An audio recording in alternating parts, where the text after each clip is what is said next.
Welcome to our Field Day 2015, held jointly between the Montgomery Amateur Radio Club and the Damascus Emergency Communications Team at the Damascus Volunteer Fire Department Activity Center and Outdoor Pavilion. Friday, we set up. So this weather is not bad. It's not great, but it's not bad, huh? A little overcast. Right. Well, hopefully it's not going to rain that hard. Fingers crossed. Okay, so here we are with Ron, president of the Damascus Emergency Communications Team. Again, thank you for letting us use your beautiful facilities for Field Day 2015. We are going to have such a great time. Absolutely, yes we are. Good morning. We're getting ready to do our setup at Saturday morning, so it's time for a little snack and then we're going to get going. Woo-woo! All right, Ron. See, all right, well, it's going to be a great day. Absolutely. Okay. Yeah. I was thinking about that. Oh, cool. Yeah, that's a good idea. Better exercise to go up and down the Is ladder. it? It'll be faster though. You use that pole to both put the hook up and the wire up. Yeah. Then you wouldn't need a ladder. Yeah. Gripper, or I need some sort of Do you have 100-foot tape someplace? Bill? That's 100 feet. That's 100 feet. I filmed you, might as well. So these have a coat of shellac on them? Quick coat. Wow, that is amazing. So what made you think of that design?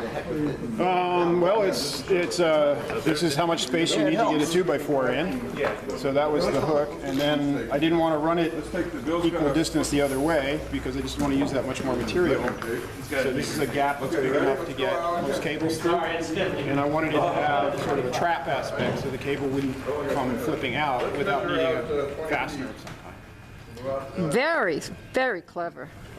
This is the year for innovations. Check some things. Okay.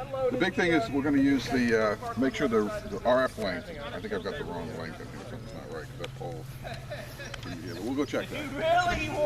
But I think he wants the offload cycle and the breakfast cycle to wrap up. The day a little bit before everybody gets started. We all go in a million different ways. We want to try to have today halfway organized and move with a purpose because we do want to get any outside work done before we get wet. And tomorrow will definitely be wet. It looks like we'll get through today without any water, at least not until about 8 or 9 o'clock tonight. The radar's clear at the moment. Tomorrow will be wet. Sunday morning, the sun should come out, so we'll be able to tear down in the dry. So first of all, welcome to Field Day 2015. Welcome to a combined Field Day with the Damascus Emergency Communications Team and the Montgomery Amateur Radio Club. Field Day activities here in Damascus at the Damascus Volunteer Fire Department's Activity Center. With that said, it is their property. We are their guests, essentially, so we want to treat the site appropriately and look around for the most part, except for the stuff that we've already brought in. We want the site to be looking like that when we leave Sunday evening. What we're going to do here in just a moment, we're going to go around and do some quick introductions. I'll give you the safety briefing, and then we'll run through the short agenda of some of the things that we want to get accomplished, and then we'll finish up coffee and pastries and do a walk through the activity center over there, the layout for Field Day, and then go to work. So first of all, let's start out with introductions. I'm Chan, Kilo 3 Delta Hotel Sierra. I'm Larry, KB3WRT, and I'm part of DECT. And Mark. I'm Joe, AB3CR. Ron, KB3SYA. Glenn, KC3CNT. Bruce, KC3CYB. Alex, W3JAG. Bruce, WA3SWJ. Phil, KC3CNX. Scott, Kilo 3 Mike Sierra Romeo. Bill, KB3WKK. Bob, WM1E. Hank, M3ESR. Glenn, KC3DWC. My better half. Jeanette, And Tim. All right, hopefully we'll get a few more folks in. Dave, N3ADE, will be here sometime in the next 30-minute window to drop off the patch panel. First of all, the goal today, other than setup in itself is to try to have a fun and educational time here. There's a lot of things that we've got to play with this weekend. I guarantee you, I know probably this much of the big picture. Everybody here can probably learn something from it, and we will need to challenge you guys analytically and use your brain, because there are some challenging pieces that we're going to have to figure out over the course of the day and into tomorrow on how we are going to put all of this stuff together and set it up. Morning, everyone. I'm Dave Hyde, N380E, and this is the result of a project that we did for the club, where we attached a number of lightning arresters to a piece of sheet aluminum, put it on a stand, set it up so we could have a patch panel. These are bulkhead connectors for the rigs to attach to, and then you have lightning arresters on the bottom for the antennas to attach to, and of course this is the ground. So on the front and the back I have dry erase marker tape so we can label everything. So what we'll end up doing is the antennas will run in the back on the lower set, and then the patch cables, which I have in here, can be attached to between the rig connections. So the rigs will come in, the drops will come down, and they'll be attached on the top. That would be one way to do it. You don't have to do it that way. So the panel can be used in a number of different ways, but that's probably the most efficient for this setup here in the pavilion. And then there's a quick disconnect connector on one end of the patch cable, and the other end we have a standard UHF PL239 connector. So what you would end up doing is the screw-on connectors would probably go on the rigs, because this way you only have one patch cable over here to eliminate clutter per rig, and then the quick disconnect goes on the antenna. So if you want to change antennas, you just pull it off and move it over and put it on another antenna. So eventually we could even put quick disconnects on this side. There's hardly any signal loss through a quick disconnect anyway. These are LMR 400 Ultraflex cables. They're all labeled for the club. And if we're using LMR 400 all the way around, then going through the barrels and the various connectors shouldn't cause us much signal loss. So there's two end connectors on here and here on the panel, and then here and here on the panel, and room to add more, so if we need to.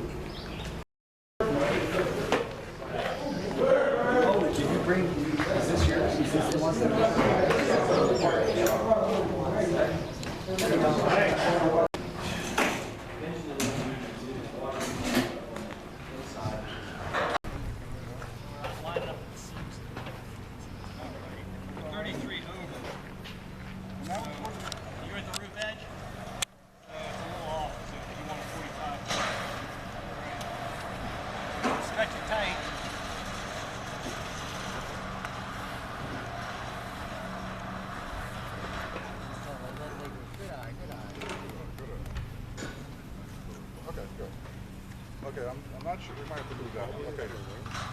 Okay, let's go over here. Yeah. Let's get another one 60 feet off this corner. The long wire. 60 feet from where? This corner out, parallel to the side wall, 60 feet out. It's like... So when people say radio is yesterday's technology, what do you tell them? Well, everything we use now is radio, cell phones, wireless, you name it, it's all radio waves. That's what now you might have one of the element that works for this in here someplace. You've got a cap at this end and a cap at that end, but so you need to ferret out what might be going on there. Use this at all for the no. It's not heavy enough. Well, the tri-band is stuck because we don't have the clamping mechanism for the measurements between those elements. Well, Tom's got the instructions at home. Yeah, I will print out online from print it out and bring them back with me. All right, guys, why don't we saddle up and get? Hi, guys. Enjoying field day? So far, so good. It's terrific. We're doing a lot. This is still Friday. Tomorrow's the big day. Saturday, the first day of operations, and oh, what a day. Well, this is Saturday of field day, and the weather is decidedly not great. But we are amateur radio, and we are there to help during emergencies, and emergencies don't often happen in good weather, so we'll just roll with it. Today, it's still early morning, so our visitor center is set up. Tablecloths, balloons, nice informative signs, and we are ready for the public. So let's go out and see what last-minute preparations have to be made in the pavilion. We've had hardy amateur radio operators staying all night and finishing up the antennas and safeguarding the equipment and just weathering the storm. So let's go see them. Narrating. So, how are we doing today? Wet. Cold. It is wet. So do we have all the antennas up and everything? No. Not yet? No, I think they still have to put the 80 and the 40 up. Yikes. So what have they got up so far? We've got the 2 to 6, the tri-band, and I think the GR5, and that's it. And what is the likelihood of a tornado today? You've been keeping track of that. 4 out of 10. 4 out of 10. So whatever we put up may come down. Very possible. Hi guys, how's it going?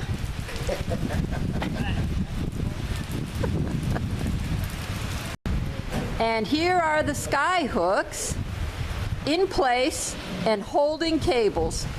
These are fantastic and a great addition. We have such innovative members. This was conceived by and made by Glenn.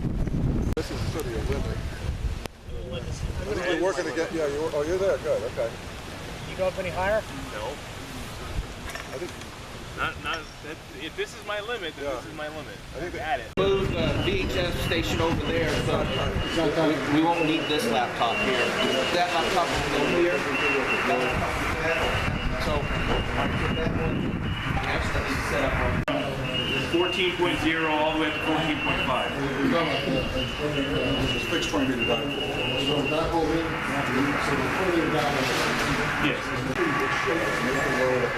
How much time do you think this has saved this year by you having this patch panel? I don't know how much time it's saved, but it's going to save us time in contesting because we're going to be able to switch things much faster and not worry about things falling off the table like they did last year.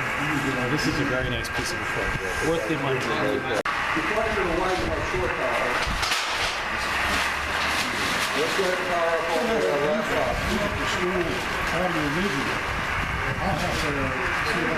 So what do we have here? This is my ingenious little invention that David Byrne made for me. It is my car antenna, which I take everywhere with me, that we have on the top of the little pole there. And I can put it on top of here.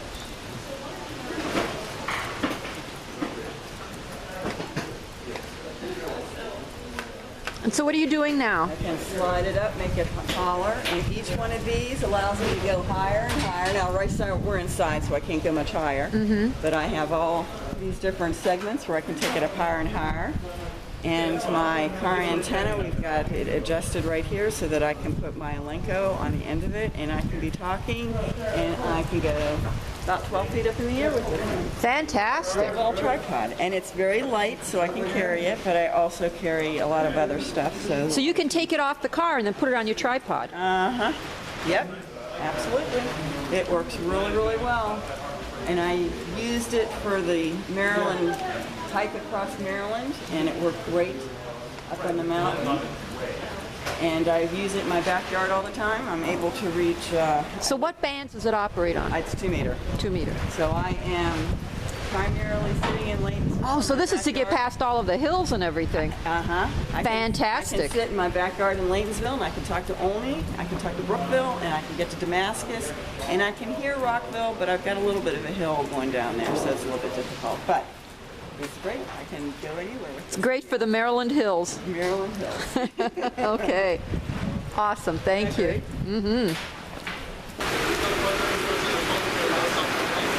So what are you up to, Phil? I was just running an extension cord across the ceiling to the satellite station. Oh, terrific. So you're going to try for satellite contacts today? Yeah, I have Robert's expert help here.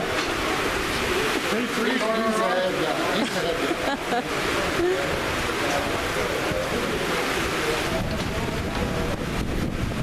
Wow, wind's kicking up. Hey, Ken. Hey, Ken. Wind's kicking up a little bit, huh?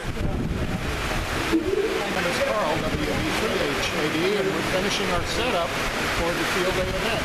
We have adverse conditions, but that's just what amateur radio operators do. They work with any kind of conditions. Thank you.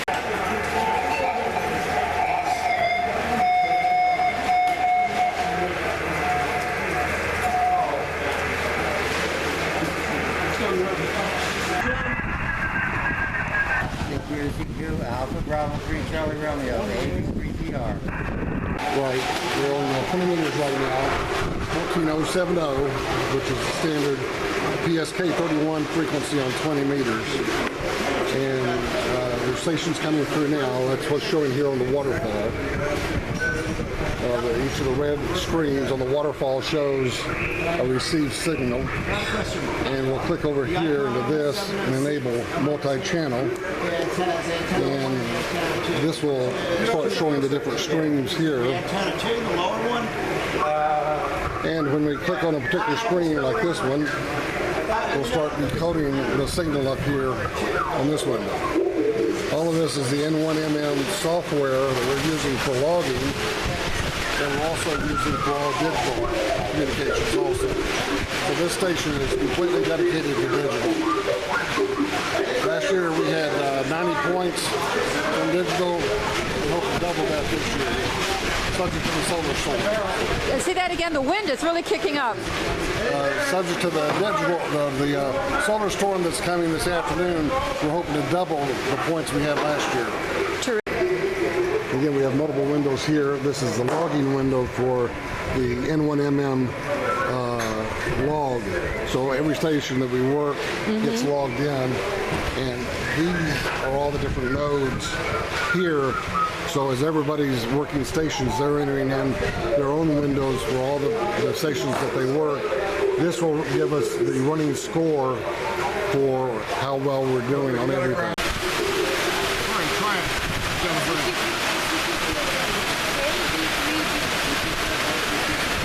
So here we are with the fire chief.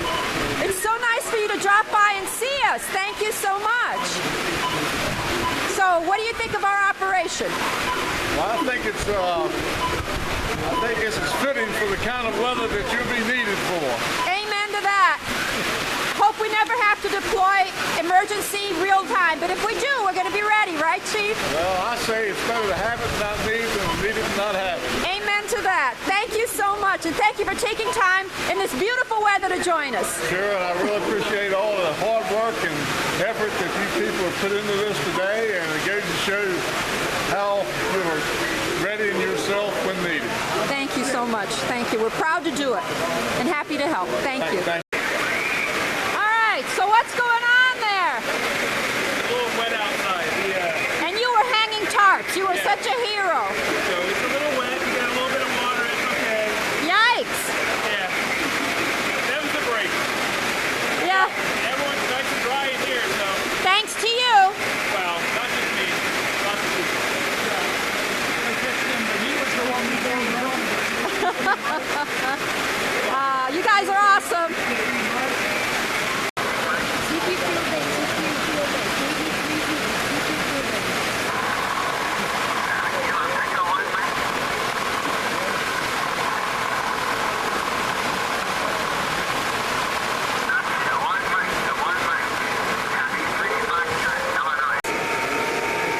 So here we are with Phil and Georgianne operating the satellite contacts.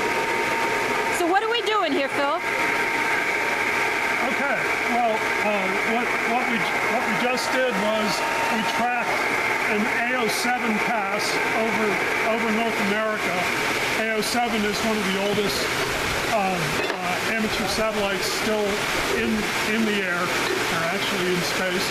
And so we were scanning through the entire downlink band to see if we could hear other stations trying to call CQ, and we were calling our own Whiskey 3 Mike call sign for our location here to try to make a contact. We heard several people, but I don't think they heard us. Okay, so show us the equipment that you're using. I'm going to walk around here. Okay, so these two boxes control the antenna rotators that are outside that blue screen there. This is an IC910H transceiver. It's specially made. I mean, it's a UHF VHF transceiver, but it's specially also made for satellite operation. And it's got split band capability. So this band here is the uplink, is the downlink band. This is the uplink band, and we're just using a standard mic to try to transmit. What we're running here is Mac Doppler. It's a control and tracking software. So it takes the Keplerian elements that you can get from AMSAT, and it computes where the satellite is relative to your location, and then it can move the tracking antennas to track the satellite as it goes across the sky. And it also can adjust the frequencies on the radio so that it can take care of the Doppler effect that you get from the satellite moving across the sky. It's exciting. That is very exciting. And what are you doing with this laptop over here?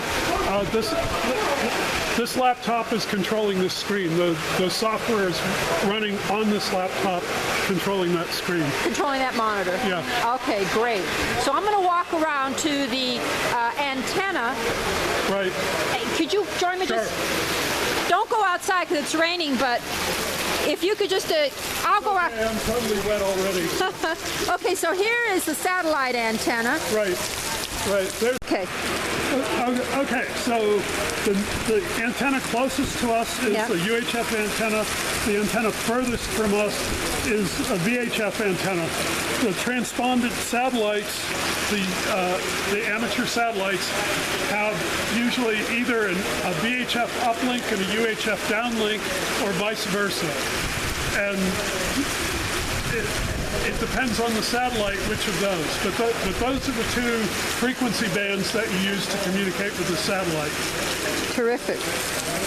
So are we hoping to get some contacts today? Yes, we're hoping. Robert K3RR is very experienced in this, and he's gonna. I'm not experienced at all, but Robert is very experienced. So I'm hoping Robert will help us make some contacts. Terrific. Well, this is very exciting. Good luck to you. Thanks. Thank you. So, Scott, is this other duties as assigned? Sure. What are you doing? Making sure that the water runs on the outside instead of getting towards the equipment.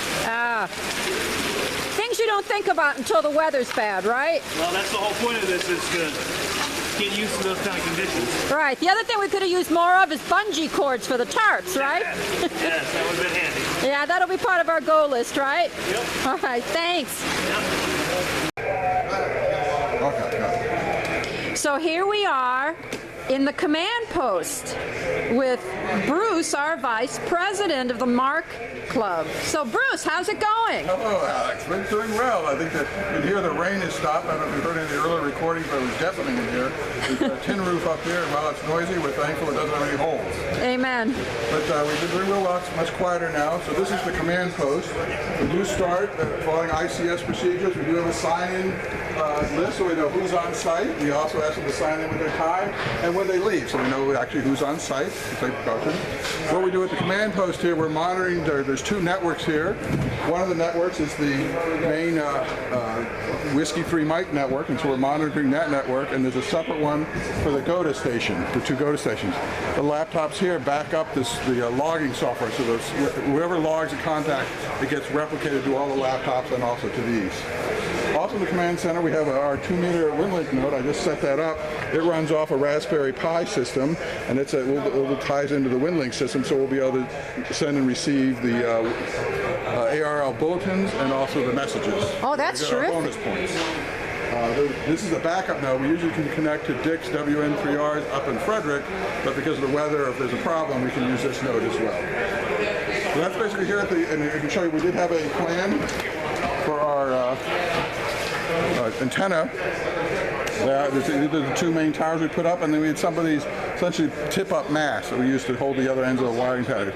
We're doing a lot this year with wire antennas, experimenting with those, so we'll have to see how they play out. Here we are with Bill, KB3WKK, who is going to explain the antenna farm to us in detail. Best he can. Best he can. This is a diagram of what we were supposed to put up. Most of it is up out there. And we'll walk through the farm, and I'll point out which is which, explain a little bit about it. Thanks so much, Bill. We'll follow you then. Here we are out at the end of the field day site next to the cell phone tower. We have 1 tripod pole here.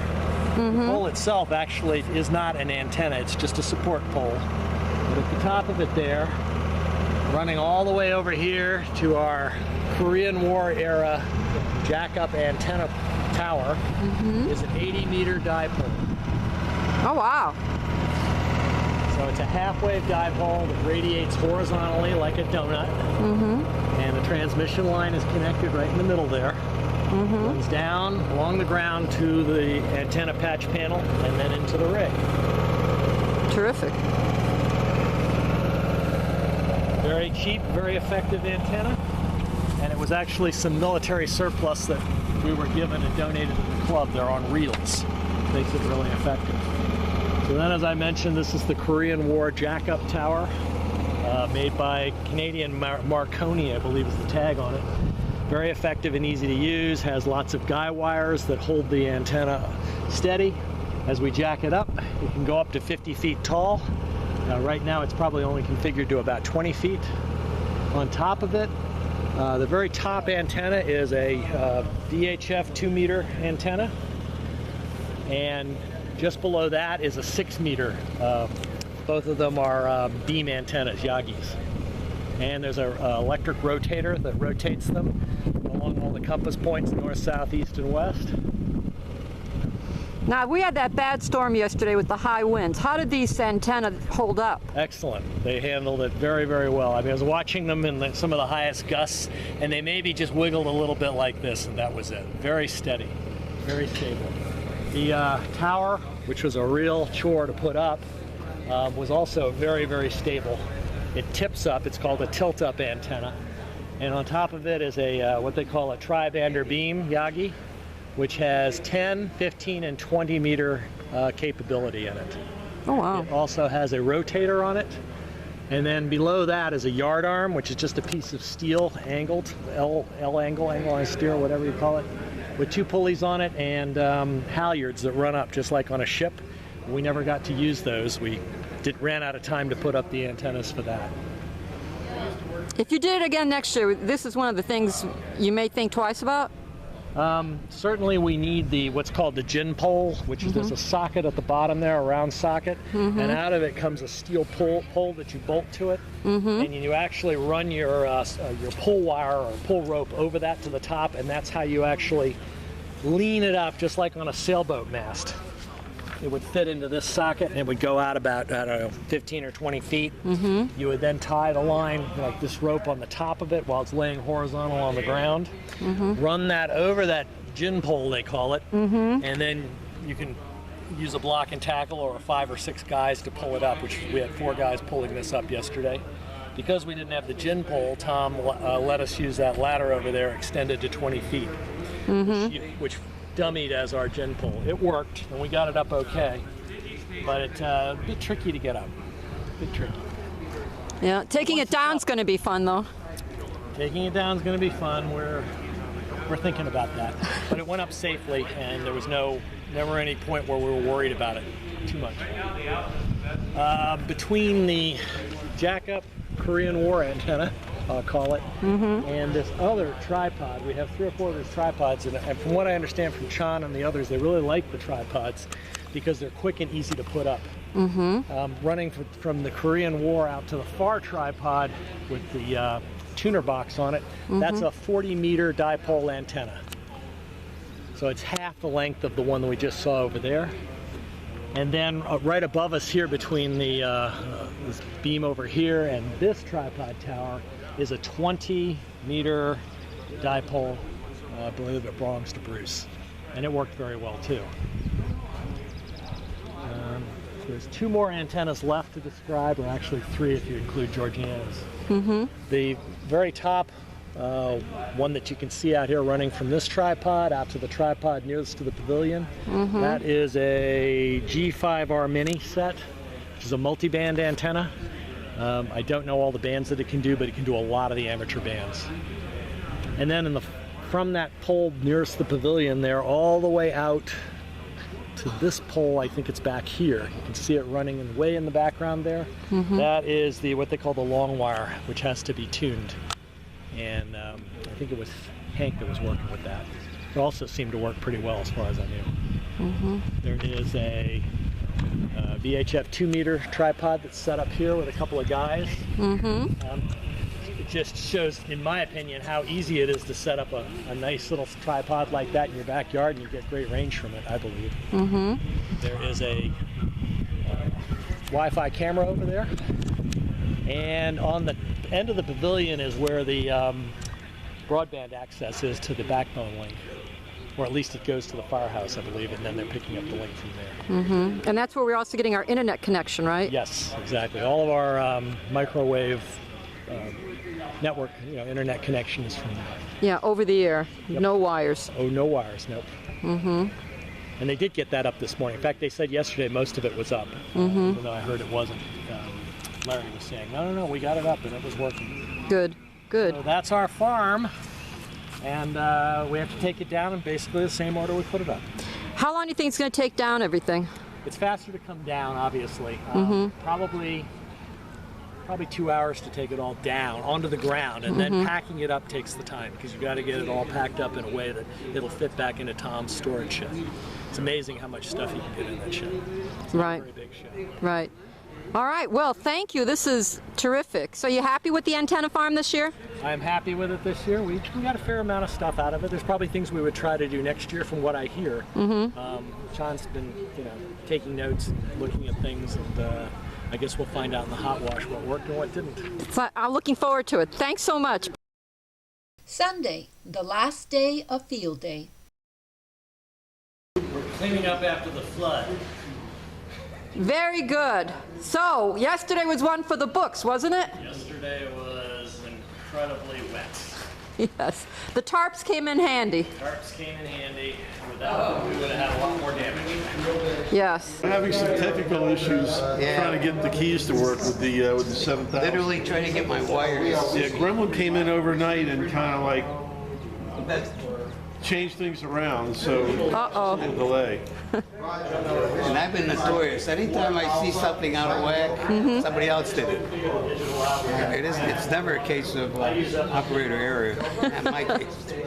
So you're going to get it to work, you think? Yeah, I think so. Yeah. And we'll get a little bit more CW contacts. So we got to cover the ARRL bulletin comes again at 10 o'clock, so I'm going to try to copy that bulletin. I missed it last night. Yes, I thought I saw you. Fred wanted me to copy it in CW. So you got the briefing, I know. That's worth 100 points. What briefing? Wow. Tell her about your key. My Fiberplex? Yeah, tell her. Oh, that's a cool thing. Let me see that. This is a semi-automatic bug. What is your call sign? It means the DITs are automatic and the DAs are manual. And it's very aesthetically pleasing. It's fun to use. It's not a keyer though. It's not no electronics involved. It's all manual. But that's a neat key, and then he's got some neat keys. Yeah, I've got a couple of keys here. Mm-hmm. This is a Navy flame-proof key. Oh, wow. World War II Navy flame-proof key. Very smooth to operate. And this other key that I'm using over here is also a training key. It's it's called a J38 key. Mm-hmm. Also goes back to World War II. Oh, wow. And very nice to operate. So where'd you pick them up? These are eBay prizes. eBay's awesome, right? That's right. eBay's great. So I see the solar panels, Bob, that you brought. Why solar panels? Well, we get, for field day, we get 100 bonus points if we can get 5 contacts generated solely by natural power, and solar panels is, one source of natural power. And here I have... Well, come on, let's go take a look at it, Bob, if you have a moment. I know you're busy making contacts. This is actually 3 panels. I could put another one there, but these are 3 panels, and together they have the capability of generating a total of possibly 90 watts of power. And that's when, they generally don't generate that much power, but they can. And that, I connect the panels through a regulator, a voltage regulator, to a battery which stores the power, because we can't rely on the panels to provide constant power to the equipment. So like yesterday when it was pouring. Like yesterday when it was pouring, or yes. Even when a cloud comes over or something, the voltage goes down to 0 pretty much. So show us the battery that it's connected to. So you have wire connecting it to... So we have it connected to a relatively small battery. That's a question, Bruce. And this battery by itself could probably power the station for a couple hours. Oh, wow. Without the solar panels. And so is it totally charged by the solar panels? Yes, I've had this battery since I got it, solely at my house, being charged by the solar panels and discharged too. I used it at the house solely in solar mode, so all the energy in that battery is from solar panels. Wow. So, and then we can monitor how much is going in. You can't hardly read that, but you can monitor how much is being going into the battery, and the voltage and all that kind of thing. See, right now the battery is pretty full, and so the voltage regulator will only needs a couple watts from the panels to keep it topped off. But as soon as I start transmitting, which uses a lot of power, then that drains the battery pretty fast. So if you were constant transmission, how long will that battery last? In concentrate, it would probably, if I was transmitting at 100 watts, I would say, it could maybe go 3 hours without the panels. And with the panels, longer than that, probably 4, 5, 6 hours maybe. Hopefully, I've never tried it, so I don't know. That's really still good. It's plenty of time to call out during emergencies and coordinate things. Oh yeah, you would never be transmitting 100% of the time. You'd say maybe 50% of the time, and maybe not even on 100 watts. Normally you try to use the least power that you need, to make the contact. So you might be only using 50 watts or 25 watts, whatever you need. But today in the contest, I'm using 100 watts, so I won't be transmitting that long. Thank you very much, Bob. So here we are today, the last day of field day, and we have a special visitor, Miss Fire Prevention. Thank you so much for coming. No problem. Such an honor. What do you think, John? It's great, and we thank, of course, the Damascus Volunteer Fire Department for the use of their facility and the partnership we have with the Damascus Emergency Communications Team. We appreciate that very much. It is such an important partnership, and when special people like Miss Fire Prevention comes, it just drives home the point that you don't start worrying about something when it's happening, you prepare beforehand. Exactly. Okay, well, thank you so much. No problem. Have a great day and enjoy our field day with us. All right, thank you. Well, it's the end of another field day 2015. So how was field day for you, Bob? It was great, rain and all. It was a lot of fun, wasn't it? Sure was. Now what's left is the cleanup, right? Yeah, just clean up and leave the place just like it was when we got here. That's right. There's enough room for... So Glenn, Hi. thanks for all your great work, and you, Bill. So what do you think, Glenn? Did you enjoy field day? You got plenty. Field day, love it, want to come back, can't wait for the next one. Well, you know, we were invited back here. We were? Yeah, the people are so nice. That's good. So, oh yeah.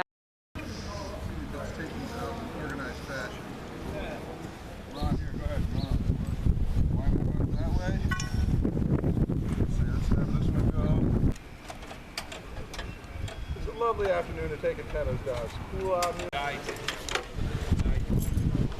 9:39, finishing up on the 50-footer.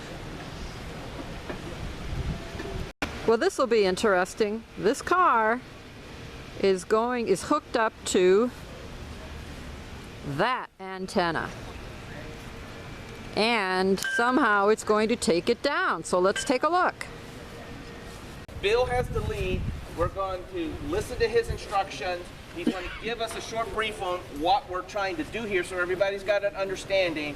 And then we'll pair out all the bodies that we need to make sure guide ropes get loosened, guide ropes get pulled, and all those kind of things. This is the one thing we have to be careful, because this is the one thing this weekend where we could really get somebody hurt if we're not careful. Not to mention damage and stuff. So, Bill, it's all on you from at this point. First thing I got to do is first thing I have to do is knock the 3 pegs out of the ground. Then I have to realign my vehicle slightly, and then we'll be ready. When I finish that part, what we have to do then, I have to unsnap the guys from there. Attach them. Yeah. Then I gotta unsnap those 2 guys, or somebody does, and put them on here. All 4 on there. All 4 of these 2 guy sets. There's 2 sets here, 2 sets there. They're gonna come 4 hooks here. here, yep. And that should be the mark where they hook. So maybe a little bit loose. Bill, It's okay. When it starts to go back, it'll draw it tight. Bill, also, before you unhook these, you got to unfurl the leads because they have to be readjusted. We found that. Did we? Yes. Okay. I thought it was a radius out to here, so I just took a tape measure. If it is, it wasn't set up that way when we put it up. All right. So, well, all right. we may have to do some fiddling at that point, but the idea is, you're right. The idea is to get it hooked to here, forms a triangle with the force that way. Okay. So when they're hooked to there, is the ladder going to just start going up? When the ladder starts to go over, when the tower starts to go, yeah, the ladder is going to rise. No, it won't move yet because there's pins there. There's a step, we're going to take a pin out. So when you move, you should be able to move these things over here. The ladder will the tower should stay pretty much up.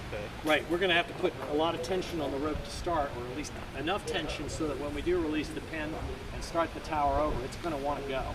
And it's going to start to fly up a bit, I suspect.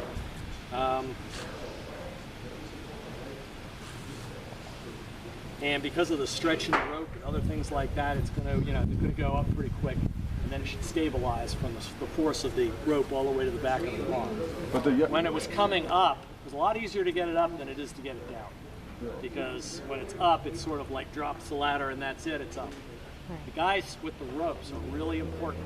You can't let that thing start to go this way or that way, and you might even have to help kind of ease it down a little bit. So that's why 2 guys on each rope would be a good idea. And where they want to stand, I think it's sort of back here, right?